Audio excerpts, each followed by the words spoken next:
नमस्कार, मैं विष्णु शर्मा आप सभी का आपके ही अपने चैनल विष्णु एडीपी में हार्दिक स्वागत करता हूं। आज मैं मुंशी प्रेमचंद जी की एक बहुत ही अच्छी कहानी पंच परमेश्वर आपके सामने लेकर आया हूं। आप सभी जानते हैं मुंशी प्रेमचंद जी को, उनकी जो कहानियां हैं बहुत ही ज़्यादा अच्छी होती है।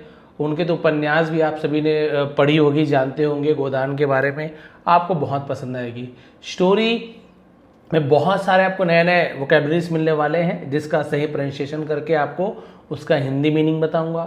टेंसेस कौन सा यूज़ किया गया है, टेंस के अंदर कौन सा सेंटेंसेस का यूज़ किया गया, निगेटिव है, इंट्रोगेटिव निगेटिव है, या फिर वहाँ पे जो वर्ब्स है उसके कौन से फॉर्म का हमें यूज़ करना है, फर्स्ट सेकंड थर्ड या एनजी फॉर्म, ऐसे ईएस कब हम यूज़ करते हैं, पूरा डिटेल में आपको समझाते हुए ट्रांसलेशन करने वाले हैं। कहानी तो बहुत ही अच्छा है, आपके दिल को छू जाएगी। मोरल भी बहुत अच्छा है। आप लोग बस कहानी का मजा लीजिए। इंग्लिश आप धीरे धीरे अपने आप सीखते जाएंगे। आपको बाद में आपको पता चलेगा कि हाँ, हमें बहुत कुछ सीखने को मिल रहा है। चलिए स्टार्ट करते हैं। पंच परमेश्वर। तो पंच यानी आप पांच लोगों को जानते हैं। पंच परमेश्वर क्या होता है? पहले जमाने में, आजकल भी बहुत सी जगह होता है, गाँव में जो सरपंच और पंच मिलकर के निर्णय लेते हैं, किसी प्रकार का कोई विवाद है तो वही निपटारा कर लेते हैं गांव के भीतर ही। तो उसकी एक कहानी है, बहुत ही अच्छी कहानी है।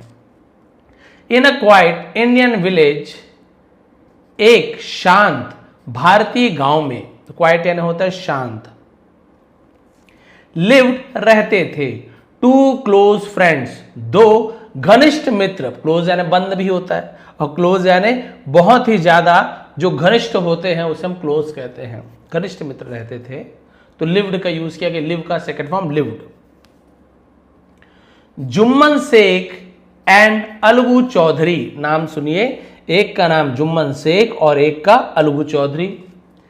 There friendship was well known, उनकी दोस्ती, वेल नोन मतलब प्रसिद्ध थी, है ना, उसे हम वेल नोन कहा जाता है, प्रसिद्ध थी। थ्रू आउट में भर से थ्रू आउट कहा जाता है। द विलेज यानी गांव भर में उनकी दोस्ती प्रसिद्ध थी, सब जानते थे, बहुत ही, है ना, घनिष्ठ मित्र हैं।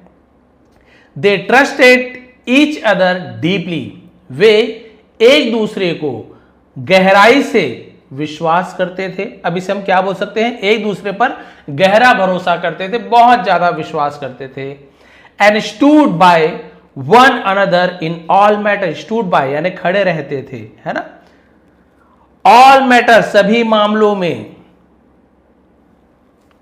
वेदर चाहे पर्सनल और फाइनेंशियल, चाहे व्यक्तिगत या, और यानी होता या आर्थिक मामला हो, भाई जैसे चाहे पैसों की बात हो, चाहे व्यक्तिगत कोई मैटर हो, लेकिन वो हर मामले में, है ना, क्या करते थे? एक दूसरे के साथ देते थे। चाहे कभी पैसे की जरूरत है या कोई जरूरत है तो एक दूसरे का साथ देते थे, हमेशा साथ खड़े रहते थे। People often gave there example, लोग अक्सर, यहां पे टी को नहीं पढ़ेंगे, साइलेंट लेटर है। साइलेंट लेटर लिखा तो जरूर होता है बट उसे पढ़ते नहीं है। पहले जमाने में कभी यूज होता होगा बट अब धीरे धीरे उसका यूज बंद हो गया, लेकिन स्पेलिंग से उसको हटाया नहीं गया है। ऑफन अक्सर, गेव देते थे, तो गिव का second form gave, give gave given. तो ये पास्ट सिंपल टेंस का, है ना, सेंटेंस है। अफर्मेटिव तो वहां पे क्या करते हैं? वर्ब का सेकंड फॉर्म का यूज करते, तो गिव का गेव, देते थे। देयर एग्जाम्पल, उनका उदाहरण देते थे। When talking about true friendship, जब सच्ची दोस्ती के बारे में बात करते थे तब उनकी, है ना, उनका एग्जाम्पल दे दे कि देखो भाई ऐसे ऐसे है अलगू चौधरी और जुम्मन शेख की दोस्ती, ऐसे दोस्ती निभाओ। Jumman had an old aunt, Jumman की, हैड यानी थी, पोजीशन बताता है पास्ट में, किसी के पास कुछ चीज था तो हैड। एन ओल्ड आंट, एक बूढ़ी, अब आंट यानी हम चाची बोल देंगे, एक बूढ़ी चाची थी। Who had no one else, जिसका कोई नहीं था, नो वन यानी होता है कोई भी नहीं, एल्स नो वन एल्स, कोई नहीं था, इन द वर्ल्ड, दुनिया में। अब उसकी चाची का दुनिया में कोई नहीं था, लेकिन जुम्मन ने उसे रखा हुआ था। She decided to transfer all her property to Jumman, उसने फैसला किया, टू ट्रांसफर करना आप सभी को पता है, दे देना, है ना, स्थानांतरित कर देना। ऑल हर प्रॉपर्टी, अपने सभी संपत्ति को, टू जुम्मन, तो जुम्मन को सभी संपत्ति सौंपने का उसने क्या किया था? सौंप दिया था। ऑन द कंडीशन, शर्त पर, दैट, कि ही वुड टेक केयर, वो टेक केयर यानी क्या होगा? हम बोलते देखभाल करना है ना, वुड, विल की जगह वुड का यूज किया गया, करेगा। ऑफ हर, उसकी, for the rest of her life, rest यानी बचे हुए, बाकी, ऑफ हर लाइफ, उसके बचे हुए जीवन, जितना भी जीवन है, जीवन भर बोल सकते हैं, तो उसका देखभाल करेगा। क्लियर हो गया यहां तक? तो एक बूढ़ी चाची थी जिसका दुनिया में कोई सहारा नहीं था, उन्होंने अपनी पूरी संपत्ति जुम्मन को इस शर्त पर सौंप दी कि वो जीवन भर उसकी देखभाल करेगा। एट फर्स्ट, पहले सबसे पहले, Jumman and his wife, Jumman और उसकी पत्नी, ट्रीटेड, व्यवहार करते थे, बर्ताव करते थे, उसे ट्रीट कहते हैं, उसी का सेकंड हम ट्रीटेड, हर, है ना, उसके साथ बर्ताव करते थे, विद ग्रेट रिस्पेक्ट, बड़े ही सम्मान के साथ, एंड काइंडनेस, काइंडनेस यानी दयालुता, दया की भावना से। She was given proper food and care, she was given, उसे दिया जाता था, प्रॉपर यानी उचित मात्रा, पर्याप्त मात्रा में भोजन और ख्याल रखा जाता था, देखभाल प्रदान की जाती थी। किसकी? उसकी चाची जी का, क्योंकि उसने भैया पूरा धन संपत्ति दे दिया कि भाई तुमको मेरा ख्याल रखना पड़ेगा, इसलिए मैं दे रही हूं, जो उसका 2 जुम्मन था। हाउएवर, हालांकि, एज टाइम पास्ड, जब समय बीता, समय के बीतने के साथ ही साथ, देयर बिहेवियर, उनका व्यवहार, बिगेन टू चेंज, बदलने लगा। तो बिगिन का सेकंड फॉर्म बिगेन, बदलना शुरू हो गया। किसका? जुम्मन शेख और उसकी पत्नी का बर्ताव बदलने लगा चाची की ओर से। बोले पैसा तो आ ही गया है, पहले ऐसे व्यवहार नहीं करने लगे। The old aunt was now treated as a burden, बूढ़ी चाची जी वॉज नाउ ट्रीटेड, अब उनके साथ व्यवहार किया जाता था, एज यानी के जैसे, अ बर्डन, बोझ, अब उसे एक बोझ के जैसे उनके साथ बर्ताव करते थे जुम्मन शेख और उसकी पत्नी। शी वॉज गिवन ड्राई, अब उसे सूखा, इनसफिशियंट, अपर्याप्त, जो काफी ना हो, फूड, अब उसे सूखा और अपर्याप्त भोजन दिया जाता था। एंड ऑफन, और अक्सर, हैड टू लिसन, सुनना पड़ता था, too harsh and disrespectful words, जिसे हम क्या बोल सकते हैं? असम्माननीय, अपमानजनक बातें सुननी पड़ती थी, तो कुछ काम करना पड़ता था, है ना, तो हम हैड टू का यूज करते हैं, मजबूरी बताता है तो हम हैड टू का यूज करते हैं। हैड टू के बाद वर्ब का first form, listen, T silent है। हैड टू लर्न, सीखना पड़ता था, हैड टू ड्राइव, चलाना पड़ता था, हैड टू ईट, खाना पड़ता था, कुछ काम करना पड़ा या कुछ काम करना पड़ता था तो हम हैड टू का यूज करते हैं, और वर्ब का फर्स्ट फॉर्म। क्लियर है? तो उसकी जो चाची जी थी उसे अक्सर कठोर और अपमानजनक बातें सुननी पड़ती थी।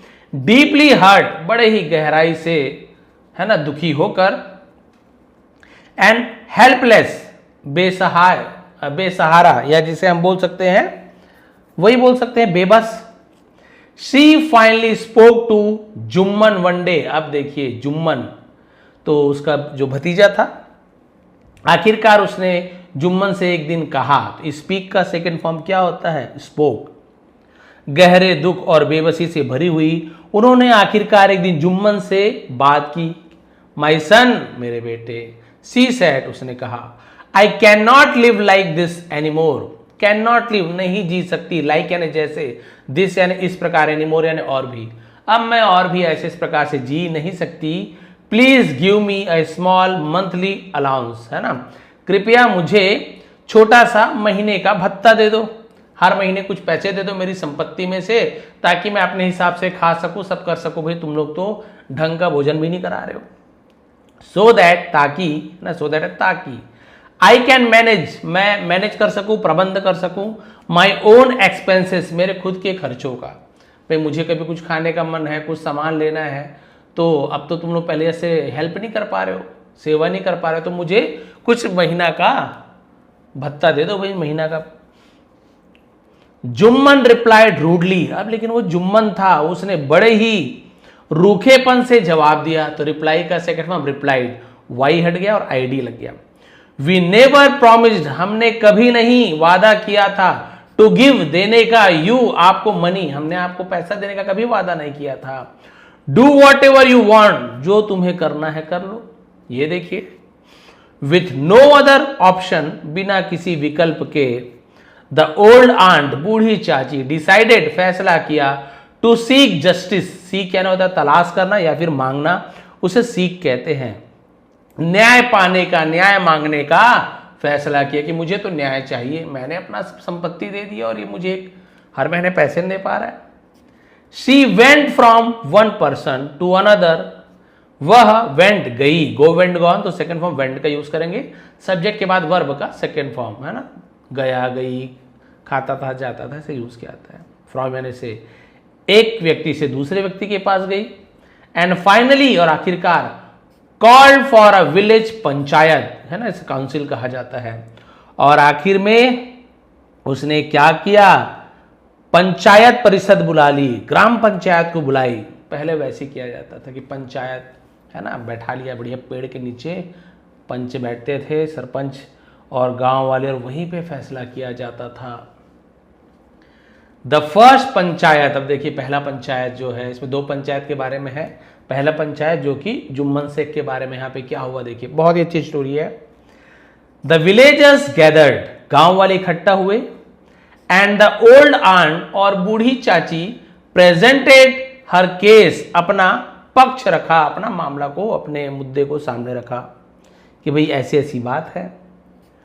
When it was time to choose, और जब ये समय आया चुनने का, the head of the council, head यानी तो मुखिया यानी सरपंच बोल सकते हैं, और जब उस परिषद का, पंचायत का मुखिया चुनने की बारी आई, सी सिलेक्टेड अलगू चौधरी, जो जुम्मन का खास दोस्त था, तो उसने सिलेक्टेड अलगू चौधरी को चुना एज यानी के रूप में, द चीफ जज, जिसे हम सरपंच बोल सकते हैं।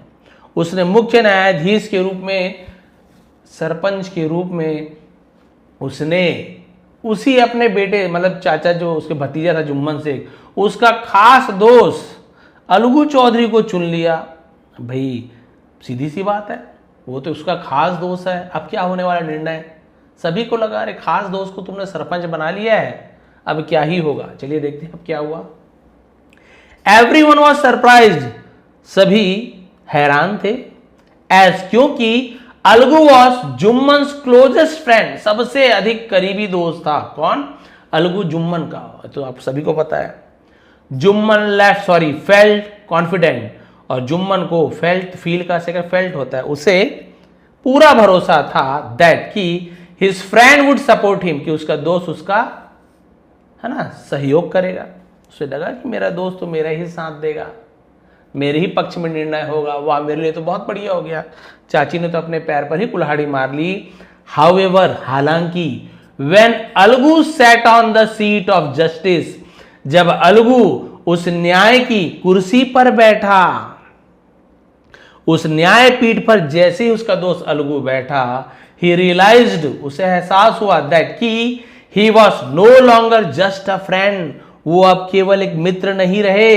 ही was now responsible for delivering fair judgment, he was now responsible, अब वह, नाउ यानी होता अब, रिस्पॉन्सिबल, जिम्मेदार था, फॉर डिलीवरिंग, देने का, फेयर यानी होता है जिसे हम बोल सकते हैं कि निष्पक्ष, उसे फेयर कहा जाता है, निष्पक्ष फैसला सुनाने के लिए वो जिम्मेदार बन गया था। जैसे ही अलगू उस कुर्सी पर बैठा, उस सरपंच न्याय वाले, है ना, न्यायाधीश की कुर्सी पर बैठा, उसे लगा रे ये जुम्मन मेरा दोस्त बस नहीं है, अब वो जो भी है जैसे भी है, अब उसके मन में ये भावना आई कि मुझे तो अब क्या करना है, सही फैसला, निष्पक्ष फैसला सुनाना है, चाहे वो मेरा दोस्त हो, चाहे वो चाची हो, कोई हो, जो सही है वही सुनाना है।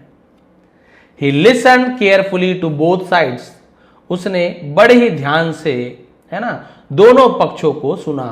एंड थॉट, और विचार किया। डीपली, और बड़े ही गहन विचार किया, गहराई से विचार किया।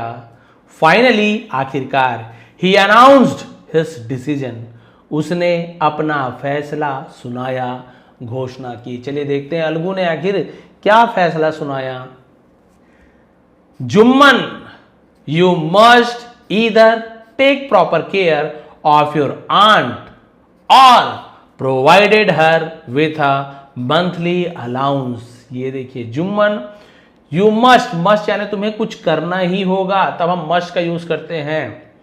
either, या तो take proper care, उचित देखभाल करनी होगी, या तुम्हें चाची जी को हर महीने अलाउंस देना पड़ेगा, प्रोवाइड करना पड़ेगा। ये देखिए, तो या तो अच्छी से देखभाल करो, जो चाहिए प्रोवाइड करो, नहीं तो उसे हर महीने पैसे देना पड़ेगा। ये देखिए, उसका खास दोस्त जुम्मन ने सही फैसला सुना दिया, अपने दोस्त का पक्ष नहीं लिया, जो सही था उसका साथ दिया। दिस डिसीजन शॉक्ड जुम्मन, और इस फैसले से जुम्मन को गहरा सदमा लगा।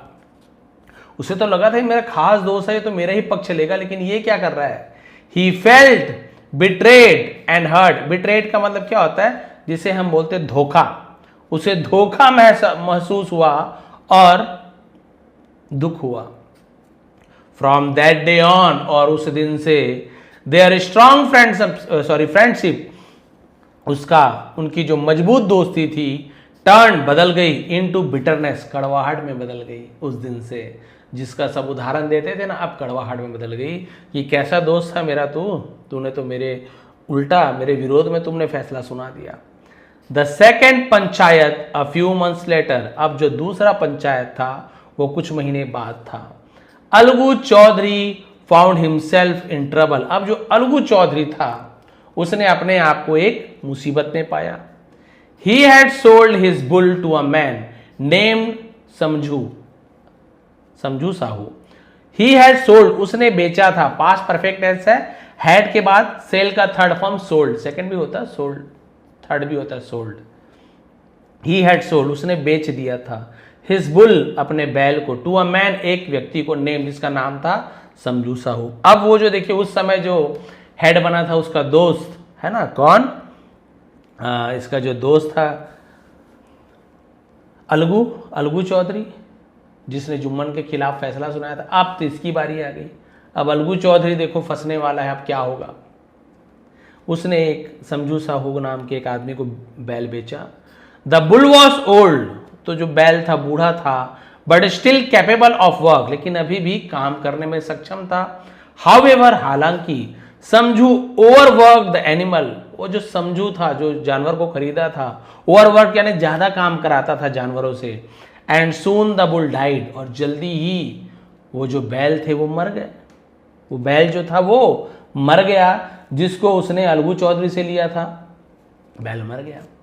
नाउ समझू रिफ्यूज टू पे द फुल प्राइस, अब समझू ने पूरा पैसा देने से मना कर दिया। उसने भले आधे पैसा दिया होगा, बोला आधा बाद में दूंगा, लेकिन बैल मर गया। भाई गलती तो इसकी है ना खरीदने वाले की, उसने ज्यादा काम करा दिया।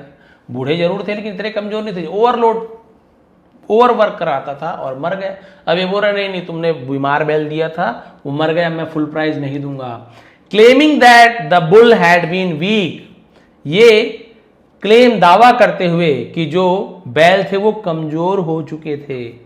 एंड यूजलेस, और बेकार, फ्रॉम द बिगिनिंग, शुरू से ही वो बेकार थे। ये देखिए, the matter was broad before the village panchayat, अब इस बार फिर जो मामला था ब्रॉड लाया गया। तो ब्रिंग का सेकंड फॉर्म ब्रॉड है ना, बिफोर यानी सामने, पहले को भी बिफोर बोलते हैं, सामने को भी बिफोर बोलते हैं। द विलेज पंचायत, अब फिर गांव के पंचायत में मामला लाया गया।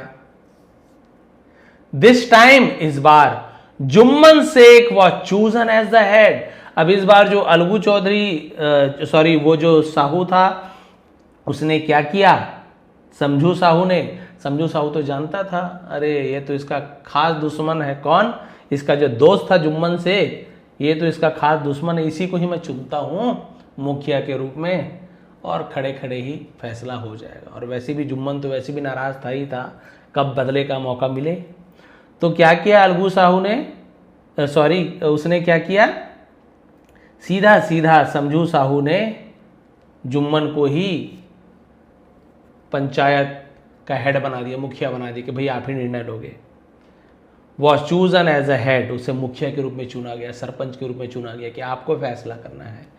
पीपल बिलीव्ड, लोग मानते थे, दैट की Jumman would take revenge, Jumman बदला लेगा। तो believed past tense, would future tense, will की जगह वुड का यूज किया गया है। पास्ट के सेंटेंस में फ्यूचर की बात हो, उसने ऐसे कहा कि ऐसा होगा, तो विल की जगह वुड लगाते हैं। तब लोगों को यकीन था कि जुम्मन जरूर बदला लेगा। इवन अलगू, यहां तक कि अलगू को भी फेल्ट, उसे ये ऐसा है ना, फेल्ट वरीड, उसे भी चिंता लगी, उसे भी चिंता सताने लगी। चिंतित था कि अरे मैंने चाची का पक्ष लिया था, तब से मुझसे नाराज है, अब तो मेरे खिलाफ है ना, यहाँ पे वो जरूर बदला लेगा। Remembering how he had ruled against Jumman earlier, ये याद करते हुए कि उसने कैसे है ना रूल्ड अगेंस्ट जुम्मन अर्लियर, कि उसने जुम्मन के खिलाफ पहले फैसला सुनाया था, वो याद किया उसने। But when Jumman set in the seat of justice, लेकिन जब जुम्मन न्याय की कुर्सी पर बैठा, जो जुम्मन न्याय की कुर्सी पर बैठने से पहले सोच रहा था कि मेरे पास बहुत अच्छा मौका है मेरे पुराने मित्र से, जो अब मेरा शत्रु बन चुका है, इससे बदला लेने का, वो जैसे ही लेकिन उस कुर्सी पर बैठा, न्याय की कुर्सी पर बैठा, समथिंग चेंज्ड, कुछ बदल गया। विद इन हिम, उसके भीतर कुछ बदलाव आ गया। ही रियलाइज्ड, उसे एहसास हुआ, the true responsibility of a जज, एक न्यायाधीश की सच्ची जिम्मेदारी का एहसास हुआ। जब वहां बैठा तो उसे लगा न्याय की कुर्सी में कि एक सच्चा न्यायाधीश का दायित्व क्या होता है। जैसे ही बैठा उसे एहसास होने लगा। बैठते उसे लगा कि चाहे मेरा दोस्त हो दुश्मन हो, मेरे लिए दोनों बराबर हैं, अब मुझे सही फैसला लेना पड़ेगा। A sense of fairness awaken in his heart, एक उसके हृदय में एक न्याय की भावना है ना, सेंस यानी भावना, जागृत हुई। अवेकन यानी जागना। It was as if a higher voice guided him, है ना, और किसी उच्च शक्ति ने, हायर वॉइस यानी कुछ ऊंची आवाज ने, हायर है ना, ऊपर की जो आकाशवाणी बोल सकते हैं, गाइडेड हिम, तो किसी मानो किसी उच्च शक्ति ने उसका मार्गदर्शन किया हो, किसी ने ऊपर से, भगवान ने उसे बताया हो कि क्या क्या करना है। After carefully listening to both side, दोनों पक्षों को बड़े ही ध्यान से, है ना, ध्यान से सुनने के बाद, जुम्मन डिक्लेयर्ड, अब जुम्मन ने घोषणा की। अब देखिए जुम्मन ने क्या घोषणा किया। समझू Sahu is responsible for the death of the bull, समझू साहू जो कि जिसने बैल को खरीदा था, वो जिम्मेदार है बैल के मौत का। ये देखिए मेरा दोस्त जो अलगू जो चौधरी है, उसने इसे बीमार बैल नहीं दिए थे, इसका जिम्मेदार समझू साहू है। He must pay the full price to Algu Chaudhary, must करना ही होगा, पे देना ही होगा, उसे पूरी कीमत अलगू चौधरी को चुकानी पड़ेगी, देना होगा। कंक्लूजन, अब इससे निष्कर्ष क्या निकलता है देखिए। अब जब पूरा फैसला सुना दिया गया और इस बार जुम्मन शेख ने अपने मित्र से कोई बदला नहीं लिया, उसने बिल्कुल निष्पक्ष फैसला सुनाया, जैसे पहले कभी अलगू चौधरी ने उसकी चाची के समय सुनाया था। अब अलगू को समझ आ गया था, जुम्मन को समझ आ गया था कि इस न्याय की कुर्सी पर बैठने के बाद हमारे ऊपर जिम्मेदारी आ जाती है कि हमें निष्पक्ष फैसला सुनाना है। हियरिंग दिस फेयर जजमेंट, और इस न्याय संगत निर्णय को सुनने के बाद, अलगूज आईज, अलगू की आंखें भर गई, फिल्ड विद टीयर्स, आंसुओं से भर गई। जुम्मन टू, जुम्मन भी, रियलाइज्ड हिज मिस्टेक, जुम्मन को भी अपनी गलती का एहसास हुआ, एंड अंडरस्टूड, और समझ गया, the true meaning of justice, न्याय का सच्चा मतलब वो समझ गया था। द बिटरनेस बिटवीन देम, उन दोनों के बीच में जो कड़वाहट थी, मेल्टेड अवे, मेल्टेड अवे यानी दूर हो जाना, पिघल जाना, तो मेल्टेड अवे बोलते हैं, दूर हो गई। The two friends embraced each other, embraced जाना होता है गले लगा लेना, दोनों दोस्तों ने एक दूसरे को गले लगा लिया। And their old friendship was restored, restored यानी पुनः स्थापित हो जाना, जो टूट गई थी वो फिर से कायम हो गई, और उनकी पुरानी दोस्ती फिर से कायम हो गई। दोनों गले लगाकर रोने लगे, और दोनों को यह एहसास था कि इस कुर्सी पर बैठते ही न भाई, न बंधु, न मित्र, न यार, कुछ भी समझ नहीं आता है, बस न्याय हमें देना होता है, हमें ऊपर की आवाज हमें सुनाई देती है। स्टोरी से मोरल क्या मिलती है? True justice is above friendship and enmity, है ना। अब यहां पे देखिए, एनिमिटी मतलब होता है शत्रुता, दुश्मनी, तो जो सच्चा न्याय है वो दोस्ती और दुश्मनी के ऊपर है। When a person sits in the seat of judgment, जब एक व्यक्ति, कोई व्यक्ति न्याय के आसन पर बैठता है ना, he must be fair, उसे निष्पक्ष होना चाहिए, and impartial, impartial यानी होता है जिसे हम बोलते हैं फेयर एंड इम्पार्शियल, तटस्थ होना चाहिए, हिंदी में जिसे कहते हैं, किसी का पक्ष नहीं लेना चाहिए उसे। एज इफ, मानो, guided by a higher voice, वह किसी उच्च शक्ति द्वारा निर्देशित हो, कोई ऊपरी आवाज उसे न्याय के लिए कह रहा हो। जब उस कुर्सी पर बैठते हैं ना, तो उनकी जिम्मेदारी होती है, जो जज बैठते हैं, कि उसे बिना किसी दबाव में, बिना किसी ऊपरी दबाव में, बिना किसी चिंता के, बिना किसी मित्रता शत्रुता को देखते हुए, न किसी जाति, न किसी रंग भेद, महिला पुरुष, अमीर गरीब, बड़े पद में, ऊंचे पद में है कि नीचे पद में है, ये बच्चा है कि महिला है कि पुरुष है, किसी प्रकार के भी भेदभाव न करते हुए उस न्यायाधीश को, जो है ना उस कुर्सी पर बैठा है, न्याय के कुर्सी पर बैठा है, उसे फैसला लेना चाहिए। उस पंच परमेश्वर की जो कुर्सी में है ना, जो कहानी में आपने मुंशी प्रेमचंद जी की कहानी में जो अभी सुना, तो जब उसका मित्र, जब अलगू को जब बैठाया गया उसकी चाची के द्वारा, जुम्मन की चाची के द्वारा, जुम्मन को लगा ये तो अपना ही आदमी है, बोलते ना अपना ही आदमी अपना ही फैसला। लेकिन जैसे ही वो बैठा, उसे ऊपर से आवाज आई कि फैसला पूरी ईमानदारी से करना है, तुम्हारे ऊपर टिका हुआ है ये न्याय। और उसने जब बातें सुनी तो उसे लगा नहीं नहीं नहीं, चाची जी की या तो सेवा करो मित्र जुम्मन, या फिर उन्हें मंथली आपको पैसा देना ही पड़ेगा। अब वो मुखिया है, उनकी बात माननी पड़ेगी। तो तब से वो नाराज रहने लगा, उससे शत्रुता हो गई, कड़वाहट आ गई कि नहीं नहीं नहीं, इससे तो बदला लूंगा मैं, इसने तो पूरा गड़बड़ कर दिया। मित्र है, सोचता था, मित्र ने छुरा घोंप दिया। और ऐसे ऐसे दिन बीतते गए। और बाद में जब एक ऐसा मौका आया, जब उसके मित्र अलगू चौधरी से समझू साहू नाम के एक व्यापारी ने, या किसान बोल सकते हैं, बैल ले लिए। बैल थोड़े बूढ़े जरूर थे, लेकिन वो कमज़ोर नहीं थे, और इसने ओवरलोड करवाया और जिससे मृत्यु हो गई। उसने कहा भाई मैं फुल पेमेंट नहीं करूंगा, इसने तो मुझे पहले से ही बीमार बैल दिए थे। और उस जो साहू था, समझू साहू, उसने जुम्मन को चुना। उसे पता था दोनों में दुश्मनी हो गई है, ये तो मेरे ही तरफ फैसला लेगा, जानबूझ के जुम्मन को चुना। और जुम्मन जैसे ही उस कुर्सी पर बैठा, उसके मन में सारा जो द्वेष था, सारी जो कड़वाहट थी, वो सब है ना, वो अलग हो गई, वो हट गई, उसे ध्यान में ही नहीं रहा। उसे बस ऊपर से ही आवाज आई कि तुम न्याय की कुर्सी पर बैठे हुए हो, तुम्हें सच्चा फैसला, निष्पक्ष फैसला सुनाना होगा। और जब दोनों की बात सुनी तो उसने फैसला किया कि नहीं समझू साहू, आपको अलगू चौधरी को पूरे पैसे देने होंगे। इस प्रकार से उस कुर्सी का महत्व इन दोनों को समझ आ गया।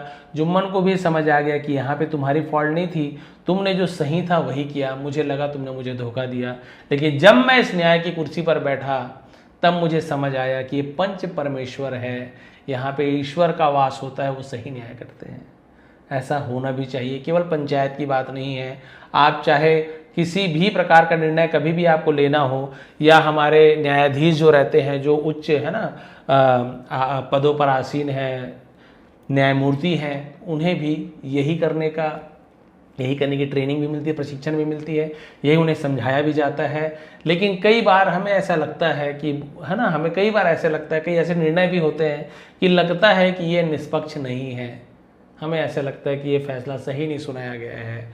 इसलिए कहा गया है कि आप यदि उस कुर्सी पर बैठते हैं तो आपको किसी है ना, न नेता से डरना है, न किसी पावरफुल किसी गुंडे से डरना है, न आपको अपना देखना है, न पराया देखना है, न जाति रंग रूप कुछ नहीं देखना, आपको केवल सही फैसला देना है। जब आपको उसके लायक समझा गया तब आपको बैठाया गया है। लेकिन आप ही वहाँ पर जाके गद्दारी करेंगे, गलत फैसला सुनाएंगे, तो ये आपके जो पद है और उस कुर्सी का है ना अपमान है। तो यदि ऐसा कभी मौका आता है कि आपको न्याय देने की बारी आई, घर में भी कई बार होता है, आप बड़े हैं मुखिया, तो दो बहू लड़ रही है, आपको न्याय देना पड़ेगा। दो भाइयों में लड़ाई हो गई, दो बेटों में आपकी लड़ाई हो गई है, न्याय देने की बारी आपकी है। घर में भी पंचायत होता है, उस समय भी भले ही आप कोई ऐसे पोस्ट में नहीं है, लेकिन आप उस समय न्यायाधीश की कुर्सी पर हैं, तो आपको ये नहीं कि मेरा प्यारा बेटा, मेरा बड़ा बेटा, कि मेरा छोटा बेटा बेचारा ये है वो है, ये बहू अच्छा खाना बनाती है, इसका खाने में नमक कम है तो इसके खिलाफ बोल दो। नहीं, जो सही है आपको उसका साथ देना पड़ेगा, निष्पक्ष फैसला सुनाना पड़ेगा, क्योंकि वो जो फैसला है ना, वो सीधी सी बात है, आपको निष्पक्ष होकर ही सुनाना पड़ेगा। भगवान देख रहे हैं कि आप कैसे फैसला लेते हो। फिर ऊपर जब फैसला होगा तो उसका फिर हमारे ऊपर सज़ा मिलेगी कि भाई तुमने गलत फैसला किया, इसकी सज़ा तुम झेलो। तो ये थी आज की कहानी बहुत ही शानदार कहानी। ये एक मैंने जब छोटा था तब ये मैंने स्टोरी एक वीडियो में देखा हुआ था। पहले दूरदर्शन ही तो आता था, हम तो भी है ना 84 वालों में तो 90s के ज़माने के हैं, तो उस समय टीवी पे आता था। और आपने वो भी देखा, ईदगाह भी मैंने बताया था, चिमटी वाली कहानी।